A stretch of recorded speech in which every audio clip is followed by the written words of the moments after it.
que o automóvel continua no centro do planejamento urbano brasileiro? Ah, tem uma série de interesses por aí, né? É, a- tem desde a questão, eu vejo assim, tem desde a questão do petróleo, né? O betume do petróleo. Então, quando você extrai o petróleo, você precisa enfiar aquele betume em algum lugar. E asfalto é um ótimo lugar para fazer isso. É um subproduto que tem que ser colocado em algum canto.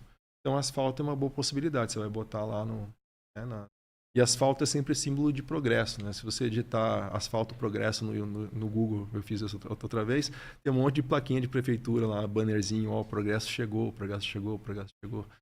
E o asfalto está muito linkado a isso, né? E as indústrias automobilísticas têm interesse né, que os automóveis continuem e, inclusive, tem...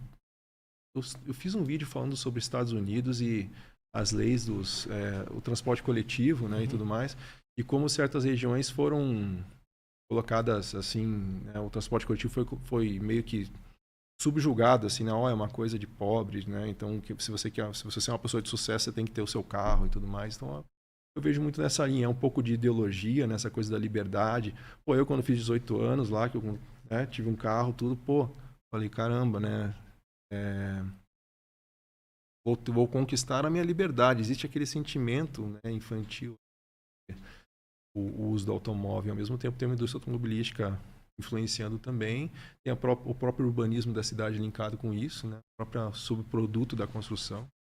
Agora, a mesma pessoa, como você, como eu, como tantos, que consideram no Brasil o automóvel um sinal de liberdade, quando viajam para algumas cidades do mundo, usam o metrô, Sim, usam o é, ônibus, mas principalmente usam o metrô. Não pensam no carro. sim, Essa é uma contradição curiosa, porque quando a pessoa é formada numa certa cultura, ela transporta aquela cultura para todos os espaços nos quais ela vive, né? sim. Que diabo que acontece que quando a pessoa vai para uma cidade como Paris, para Buenos Aires, ou para Londres, ou para Nova York, ou para alguma cidade, para Xangai, para Pequim, ela não pensa no carro. Ela aceita o transporte público como o melhor meio de transporte.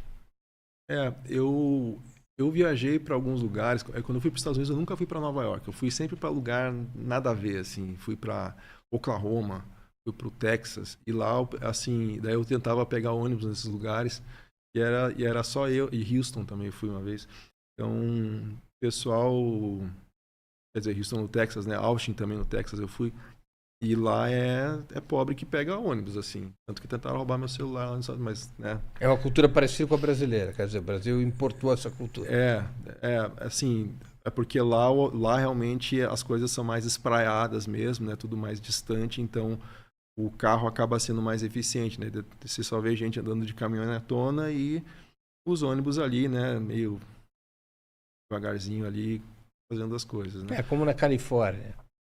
Agora quando você vai para realmente para a Europa, ali é tudo na base do transporte coletivo. Você não pensa em alugar um carro, né? É até incômodo você alugar um carro, na minha opinião.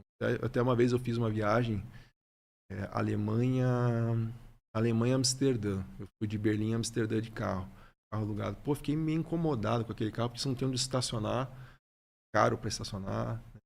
Meio que não faz sentido assim. A própria cidade te demonstra que não faz sentido você usar um carro. Eu acho que aqui assim a gente precisava mais incentivo realmente para que fosse tão necessário. Porque eu fico pensando no orçamento das prefeituras. Acho que as prefeituras gastam uma parte abusiva do seu orçamento para construir ruas para os carros. Sim, sim, com certeza. É um gasto de infraestrutura gigantesco, né? Eu penso muito na minha cidade, nas particularidades da minha cidade. Eu penso, pô, se isso aqui tivesse um transporte mais efetivo e transformasse essa rua aqui que é horrorosa e essa outra aqui num parque, quão diferente isso poderia ser. Então, acho que falta imaginação, assim, também nessa questão de achar essas soluções, né, de transporte. Tem a questão da tarifa zero, que algumas pessoas falam, que eu acho bem É, interessante. Era a minha pergunta seguinte, qual é a sua opinião sobre a tarifa zero? Eu acho que é um caminho, só que né, essa conta precisa fechar. E eu acho que existem caminhos de se fechar essa conta. Só que vai ser uma luta para fazer o pessoal pagar, porque teria que ser as grandes empresas, teria que ser quem está andando de carro, quem continua andando de carro. Mas eu acho que seria muito interessante na questão de fazer as pessoas circularem de forma mais eficiente, poderem usar esse dinheiro da passagem para gastar mais também, para melhorar a economia. Então eu vejo como um caminho interessante, assim. Eu tenho questionamentos em relação a como fechar essa conta, mas acho que seria um caminho muito interessante para... Imagina a revolução no transporte e na cidade se isso realmente acontecesse, porque a gente conseguiria tirar muito carro da rua. Muito, nossa, imagina. Eu não teria carro se tivesse tarifa zero, com certeza. Então, Mas as pessoas não usam carro só por conta do custo da tarifa de transporte público. claro, Usam também por conta da qualidade do transporte público. exatamente. Mas se você consegue gerar uma qualidade razoável, acho que isso, já do razoável para cima já justifica o pessoal parar de... E aí, de repente, a gente consegue evoluir esse transporte de alguma forma.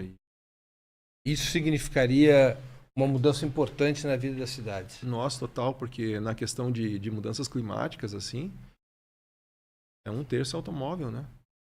A gente conseguiria, claro que cada cidade tem suas variações, mas uma escala de valor bem grande essas emissões dos automóveis. Daria para diminuir de forma... Eu fico pensando também em termos de tempo de mobilidade, né? Porque o pessoal lutando aí contra a escala 6x1, mas se a gente olhar para como funciona o dia comum de um brasileiro, Nossa, ele gasta, vamos dizer, para uma jornada de trabalho de 8 horas, ele gasta por dia, em média, 3 horas. sim. 11 horas, vira 11 horas essa escala. Às Exatamente. vezes até mais. Aqui em São Paulo, se você se mover de um canto ao outro da cidade, às vezes acontece, pode demorar 4 horas para ir para voltar. Sim, imagina então, você tira a escala 6x1, já vira um por 2 aí e já consegue tirar 1 hora do dia do cara. Vamos dizer que seja 1 hora. A diferença de qualidade de vida que o cara já não teria. Alguma das capitais brasileiras tem um sistema de transporte que sirva de exemplo? Tem Maricá no Rio. Maricá no Rio, mas é pequeno, né? Uma cidade pequena. É. Daí, pelo que eu vi... Porque lá tem tarifa zero. Lá tem tarifa zero. Mas tem... Eu vi uma cidade, agora esqueci o nome, cara, mas que... Eu queria saber, assim, uma vez eu pesquisei qual que era a maior população que era servida por tarifa zero. Eu acho que era 160 mil. Curitiba tinha fama de ter um transporte público de qualidade. Sim. Ainda preserva isso? Não. Assim, ainda não é péssimo, mas assim, como eu falei, perdeu metade das pessoas. Porque a cidade cresceu para longe dos eixos de transporte. Cresceu, mas as pessoas também deixaram de usar bastante, assim. Metrô é a grande saída para o Brasil, como foi para os países europeus? Eu considero que metrô é sempre uma ótima alternativa. Curitiba nunca teve, né? Poucas cidades no Brasil têm metrô, né? Acho que são 6 só. Curitiba tinha uma lenda que ia ter. Eu até fiz um projeto uma vez que estavam enchendo o saco na aprovação porque ia passar uma linha de metrô do lado. Tinha uma lenda que ia ter uma linha de metrô ali e tal, daí a fundação, tudo, tinha que cuidar. Aprovou e não teve. Isso foi em 2010. Eu acho que só tem metrô em São Paulo, no Rio, Recife, que tá Recife, meio complicado lá. Salvador, Belo Horizonte. São 6 capitais só. Brasília não tem, né? Brasília não. Acho que eu saiba não. Acho que não. Deixa eu mudar um pouquinho de assunto aqui para um assunto que diz muito respeito aos paulistanos por causa do tema Minhocão. Que efeitos um projeto como... Aqui se discute transformar o Minhocão num Highline como em Nova York. Antes de a gente conversar sobre o Minhocão, queria conversar sobre o Highline. O que é o Highline e que efeitos um projeto como o Highline provocou na cidade? A ideia do Highline foi reutilizar uma linha de trem, né, para criar uma espécie de galeria aberta, onde as pessoas podem trafegar, tem vegetação, elas andam no meio dos prédios. Então é uma ideia É um interessante. parque linear. Para Exatamente. traduzir assim livremente. Esse é o termo, um parque linear, exatamente. É um parque que você vai sair de um ponto e vai descer em outros pontos e tudo mais. Mas foi uma ferramenta de valorização imobiliária em toda a região também, né? Então você implementa o projeto e tudo que tem ao redor valorizou. Essa é a essência, né? Mas do ponto de vista social e urbanístico, qual o balanço que você faz do Highline de Nova York? Eu acho positivo e acho negativo. É positivo porque é interessante, né? Mas deve andar por ali, só pelo Google Maps. Mas a questão negativa é que algumas regiões valorizaram muito e tiveram que teve algumas partes que conseguiram segurar o valor dos imóveis ali. Tem uma das pontas do Highline tem uma região ali de habitações populares em que o pessoal conseguiu segurar o valor dos imóveis, mas tem outros que não conseguiram. Então tem saldos positivos e negativos. Aqui em São Paulo nós temos, como eu te falei, esse debate sobre o minhocão, né, que é transformar essa invenção do período Maluf, que corta o centro da cidade, transformar num parque. Até um certo consenso progressista aqui na cidade propondo isso. Né? Você acha que poderia ser uma boa saída para a cidade? Eu acho que não. Minhocão aqui, eu acho que não. Eu acho que seria mais interessante demolir o minhocão. Por mais tem um impacto ambiental, acho que dá para reutilizar esses elementos ali do minhocão em outros lugares, porque o problema que eu vejo ali é que tem uma questão de poluição que fica ali por baixo, né? Tendo aquela poluição, o ruído também. Então, carros passando por baixo ainda não acho interessante. E eu acho que para gerar uma infraestrutura ali de vegetação que realmente funcione como parque, precisa de densidade, de altura, assim, sabe? Para plantar grama, para fazer acontecer. Então eu vejo que o custo de implementação e manutenção seria muito grande. Eu acho que o ideal seria voltar para o original. E o estrangulamento do trânsito? Diz que, assim, tem vários estudos que tiraram esses elementos. Por exemplo, no Rio, ali perto do Porto Maravilha, tiraram, né, uma grande... Esqueci o nome ali do... O que nos anos 70 caiu ali, do Paulo de Fronten. Não é? Não, acho que não é. Elevado Paulo de Fronten. Ali enfim, no cantinho.